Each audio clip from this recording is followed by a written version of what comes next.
Bitcoin din idan ka tara shi kuma zaka iya withdrawal din abinka wanda zai iya shiga cikin Trust Wallet ɗinka ko Binance ko kuma KuCoin, ya danganta dai da wace exchanger kai amfani. So amma dai duk exchanger da kai amfani insha Allah idan ka sanya zaka iya withdrawal din abinka ba tare da ka sanya ko naira ba, kuma ba dole sai ka yi referral ba. Sai dai kawai in kana da bukata ne kana iya kai referral din domin ya ƙara sauri da sauransu. Kamar yadda kuke gani za ku ga cewa a nan wurin gashi nan yana ta mining, za ku ga gashi nan yana mining. So idan ka taho nan ƙasa za ku ga cewa gashi nan wurin wannan miner din za ta rinka baka damar ka rinka samun 0.000031 BTC a duk awa daya. Sannan kuma a daily za ka samu 0.000744 BTC shi ma a cikin awa 24 kenan.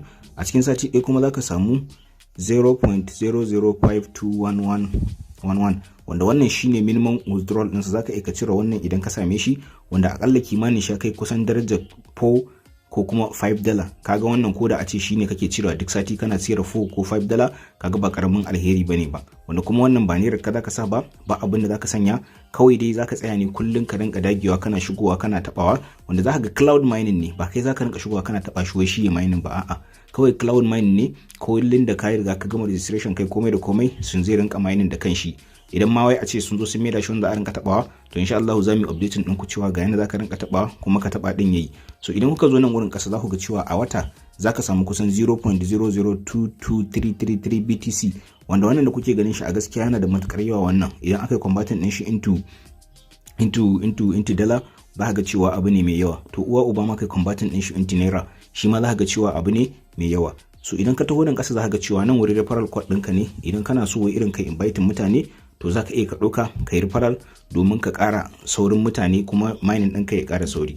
Idan ka taho nan ƙasa kuma za ka ga gashi nan wurin update ne inda za ka sanya Bitcoin wallet address ɗinka.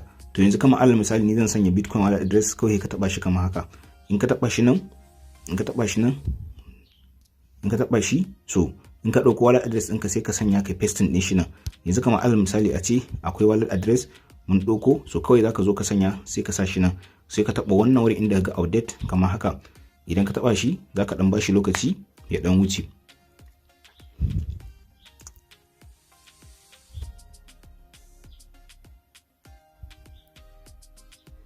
Yawa da zaran ka taɓa wurin update ɗin za ka ga kawo maka nan wurin gashi nan duka komai da komai update naka ne. Password setting, current password, new password, email address. To kaga kai duka wannan dama kai ka daga ka san password ɗinka kuma ka san email address ɗinka, to non ka ce wai zaka cancanta su. Kawai menene babban muhimmin abin da za ka yi, kai adin wallet address ɗinka nan wurin.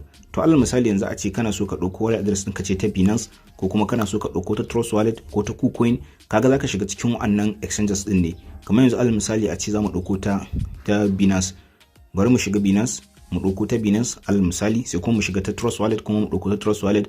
A ce ita kake so ka sanya su duka biyan su insha Allah yanzu nuna muku wanne ne irin ya kamata mutum ya sanya. Duka wanda ka sanya duka ɗaya ne, kowane zai yi amfani kuma kowane in kai withdrawal za su cire maka kuma za su sa maka. Amma yanzu zan yi amfani da ta Trust Wallet ne saboda Binance ba kowa bane yake da verification, amma in kana da verification kana ka ɗauko ta Binance ka sanya. In kuma ta Trust Wallet ke gare ka, kana ɗauko Trust Wallet ka sanya. So abin da yasa zamu yi amfani da Trust Wallet saboda ita za ka ga kusan kowa yana amfani da ita. So yanzu zamu je mu ɗauko ta Trust Wallet. So da ka zo nan kawai sai kai kasa ka nemo BTC, ga BTC nan wurin wato Bitcoin, kawai sai ka taba shi kama haka.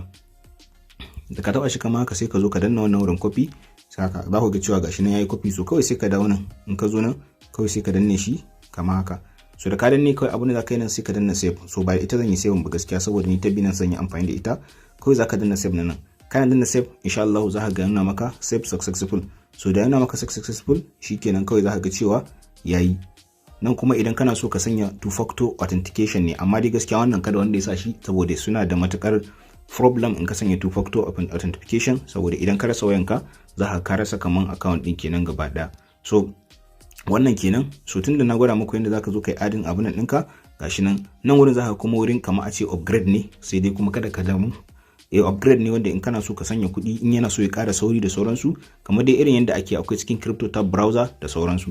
To amma dai gaskiya wannan duka mutum yana ya kyale shi, kada ya yi wancan tun duk sati, ko shi ne ka yi wancan duk sati zaka iya ka cire kimanin darajar abin da ya kai $5. So kaga ko da sati kana dan samun kimanin abin da ya kai darajar $5, so kaga abu ne mai matukar amfani sosai. Nan wurin idan ka tara Bitcoin ɗinka ne zaka yi transfer to wani wallet address, so shine zaka yi nan wurin sai ka tara, sai ka yi withdrawal din shi, ka transfer din shi. So za ku gani, in ku gani anan kasa zaka cewa ga minimum withdrawal nan, saboda masu tambayan mu nawa ne minimum withdrawal, gashi nan 0.0005790 shine minimum withdrawal abinda mutum zai iya cirewa a cikin wannan mining din. Amma ina gaya muku cewa lalle in dai ka tara minimum withdrawal, so kuma zaka cire abinka very successful ba tare da wani bata lokaci ba tare da an ci sai ka sa kuɗi ba sannan ka cire. So insha Allah na san cewa wannan bidiyon zai matukar amfani sosai, kuma sannan zai amfane mu matuka, wanda wannan bidiyon na san cewa insha Allah duk wanda ya zo yi wannan registration din kuma yi wannan mining din, na san Allah da zai samu alkhairi sosai kamar yadda muke tunani. So idan wannan shine farkon zuwan kan tasha samu,